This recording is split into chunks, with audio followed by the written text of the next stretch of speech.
بینندگان عزیز، تماشابینان ارجمند، برنامه فیضی سحر مستقیما از استودیوی تلویزیون و رادیو تنین ادامه دارد و ما سازندگان برنامه عبوری دیگر فرا رسیدن باز یک روز نو رو برایتان عزیزان صدقاً مبارک باد میگویم. برای شمایان تنصیحاتی، نیکنامی، بردباری و تمام خوشی و خوشبختی های روی عالم رو پیوسته تمنا داریم. اینجا چند نفری دیگر ما رو همراهی دارند به ما، البته پیامک های خیلی هم زیبا روانه کردند. السلام علیکم، خیلی شاد و مسرور از آن هستیم که همه روزه برنامه فیضی سحر منظور ما بینندگان میگردد و از فرصتی بس مناسب استفاده برده در این صبح با صفای زندگی دوست و برادر گرامی قدر، خواهر مهربانم سنگین و مغفرت خان که در یکی از کارمند بهترین بخش جوانان و ورزش شهر خوجند هستند با جشن مولودشان صدقاً شاد باش کردنی هستم و همزمان از نام فرزند دلبندشان محمد سعید مغفرت خان سنگین و رو تبریک و مبارک باد میگویم. برای مغفرت خان نازنین خوشی و خوشبختی های روی عالم رو پیوسته تمنا میکنیم. دیدن آرزو و هوس فرزندانشان الهی نصیبشان گردد. با احترام کارمند، با احترام صمیمی دوست و خواهر مهربان مغفرت خان زینور خان شریپова. تشکر زیاد میگویم عزیزان دل بینندگان ارجمند. برنامه ما باز هم ادامه دارد. اینجا باز چند نفر دیگر دایر به موضوع امروزینی برنامه فیضی سحر با ما خیلی پیامک های زیبا روانه کرده اند. خب تشکر میگویم. السلام علیکم پروین خان، برای شمایان رحمت که برنامه رو تشکیل میکنید و با دکتر طاهری ما صحبت میکنیم. خیلی شاد هستیم. یک کلینی خواهرم یک خیل خوراک خورد میپرتوید، به دکتر رود همه شمال زدگی میگوید. چیکار کند که خوراک خورد؟ دلش خوراک میجوید و خورده نمیتواند. 4 ماه میشود با چنین حالت دارد. از دکتر طاهری پرسان میشوم که چیکار کنند که کلینشان 31 ساله بودند و کودک معده هم دارند. البته من اکثریت شما را پیشنهاد کرده بودم که یک سیستم سالمگردانی با اصول دکتر طاهری هست. حتما از صبح بیدار شدن باید نیم لیتر آب جوش نوشن، بعد حقنه کردن یاد گیرند، حتما شستن روده ها برای آدمایی که همین حالت ها هستند، چون زهر افلاسی که نبرمد و خون بمیرد دل بیزاری میشه دیگر چه ها. بعد استفاده ساده. من همین کس اگر حاضر طولی یه هفته ساده نوشن همین حالتشان قریب همش برد. نگفته نماند که راه فروبری درد بکند. راه فروبری درد کند دیگه از همین روغن زیتون و روغن شادانه یک قاشق کلان پگاه صبح برات یا قاشق پیش از خواب استفاده برند طولی 21 روز 3 هفته. این هم زخمای که شده میرد با روغن چی هست ابلیپیخه یعنی انگرد. همین 3 روغن من توصیه میتم یک تا از همین ها یک استفاده کنن و اون سیستم گفتگی منه دوامش دوام دیم. همزمان میتوانند به نزدیک خود شما آمده باشند؟ من تا روز دوشنبه در همین داخلی بازار پنجشنبه فروشگاه محصولات های دکتر طاهری اینه که قبلا نامنویس کنید تو برای اینکه به نامنویس آموده بیوده آواره نشم. خب روز سعید جمعه مبارک باشد پروین خان. من 60 ساله هستم. پایهایم شیلمکش ادا شدگی چی مصلحت میدید؟ همزمان پانکراتین دارم و با قبضیت بسیارتر میشوم. برای این کار یک مصلحتی از همه آسان و همه ارزان، یعنی که زغیر گفتگی چیز هست. زغیر از بازار میخرید حاضر حدودی 18-20 سوم شدگی 1 کیلو شد. همین یک قاشق کلان آبی جوش رو میاندازید من این استکان اول میاندازید از بالاش آبی جوش میاندازید دوامی 4-5 ساعت به تیار میشد همچون کسل باری میشد. همین چند مرتبه میکوان پگاهی بیگاهی 2 مرتبه بخورن. یکماش این راههای گرده تازه میکند، سنگ گرده تازه میکند، بعد همین بغم ها غرغر میکند چیز میکند همچون مسکه همینجا به استفاده نظم میشد. همین کار حتما کنید. خب اکثریت اینجا دویر با دردی پا اینجا با ما سوال پیشنهاد کردن و ما باوری کامل دارم که پیش از خودی حاضر با این سوال ها نیست جواب دادید. نبیره چند بودی گرم دارد در زمستان برطرف می شود. داروهای دکترانی پوست فایده نکرد. میخواستم یگان گیاه رو میگفتید. سپاسگزار هستم. البته باید زخم شد چیز دیدم در کار. من حاضر مثلا همینجا کریم آوردم با نام ترنگین.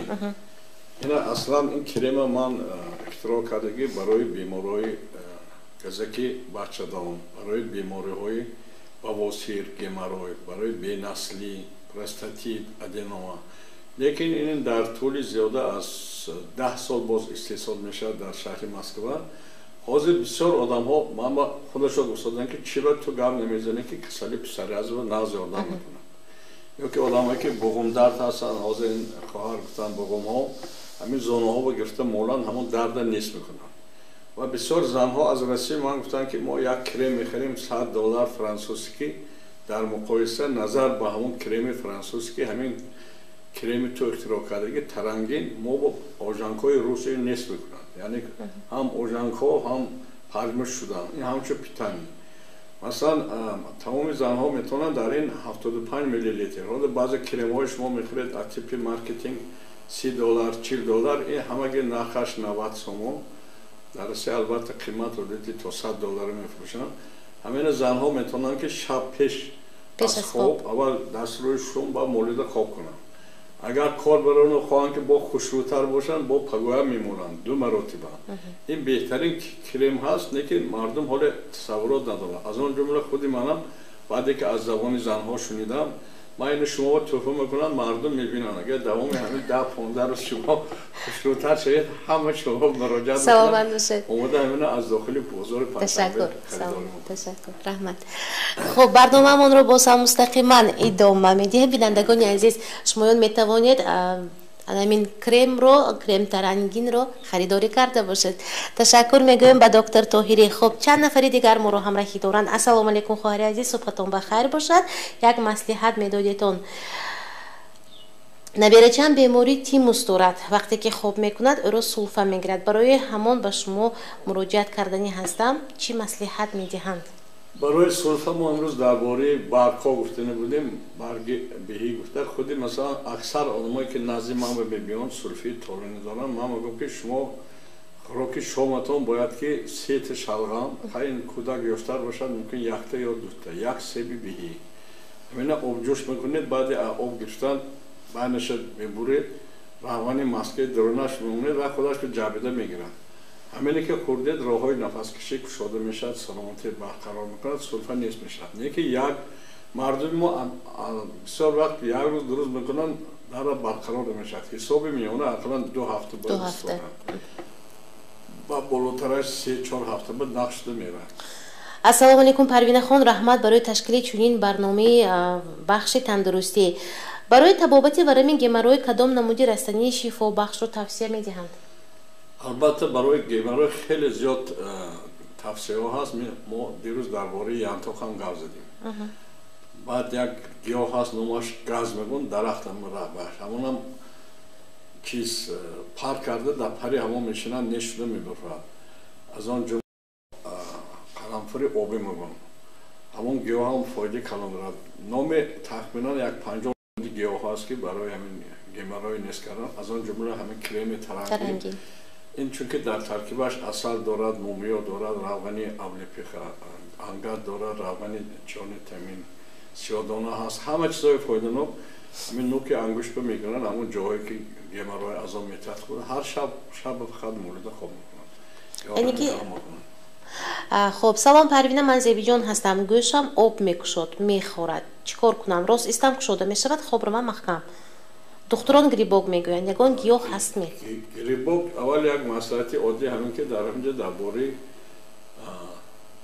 барги бед, агар ҳамон тараши гирифта, обаши гирифта чакондан гиранд, якумаш нест мешавад. ин аз баргҳое ки имрӯз мавзӯи мо вақти буд. дуюмаш ҳамин тамоми чизи оддӣ, намак. ман бисёрро ҳамин гӯшам ки хориш ба даромад, намака тар карда ҳамто мемонам. ёки туф карда ҳама ваҳм кунед, ҳама хориша мекунад. неки бо духтурҳо тавсия метан, махсус кремҳо ҳаст, қимат не ҳамаги 5 сомон 7 сомон, кламатазол бо дигар шид. хат духтур бирафта аптеку муроҷиат кунанд барои хориши грибок, дорухона бо ҳаст, ҳатман метавонанд истифода кунанд. салом Парвинахон, ман дарди миён ҳастам. чӣ кор кунам? лечение гирифтам, даворо надидам. доктори Тоҳирӣ, чӣ маслиҳат медиҳед? дарди миёна бо мо сабабаша фаҳмем ки аъсоби мушакҳо бошад, аъсоби нерв زیاد خوردگی باشد حساب گریج پزانوشنگی یا یکون علتی دیگر هست این یکم سبب دومش برای نیست کردن البته من همه وقت بیمارو وقتی که قبول نمی‌کنم میگم که همین مهلتی درست 3 روز بعد یا دیکلافناک یا پاردافین همین چیزایی میخوره اینها تیز درد نیست میکنن نه که بعد داروهای گیاهی از آن جمله من همین کرم ترنگینه بسیار آدمایی که همین میان درد و چیز هستند قد استمرار به میمانن دویم سوم روز ممکن پیدا کرد درد نشد این غذا همون چیزای لازمه جبیده میگیرد مبادله ماده برقرار نشد درس نشده میگیرد. خب میخواستم برای کمخوابی یگان چیز توصیه میدادید باز همزمان برای با قوت شدنی موی برای کمخوابی یکمش بازم دکتر طاهری هست من حاضر من اینم شما بمیتیم سانی بعد میخونید من حاضر 2 تا دیگه بازم اختراع کردگی بازم برای بیماری های دیابت قند دویمش اسپکایشی برای مو نریختنش بسیارتر من قبلا در برنامه‌های پیشتری گفته بودم که 1 هفته و 1 مرتبه با یogورت یعنی قطعه میگم بعضی آدم باشویی 1 مرتبه با زبده تخم و آب پیاز همین آب پیاز گرفته سر و میمالید بعدی در 15 دقیقه شسته میپرتید از آن جمله خوری گزنده بود گزنده کراپیوا حتی از کراپیوا شامپون هم میبرانه اگر شما همین چیزای اجرا کنید که سببی بسیار ریزش مو این از سیستم خوراک کنی میشه برای که همین آدم‌های ما نسبتی همین آناتومی فیزیولوژی بدن خود باید تصور داشته باشن که غذایی که ما میخوریم اول کجا میره مثلا از معده میگذرد رودی 12 انگشته با میراد رودی باریک از آنجا جبیده گرفته میشه جگر به میبره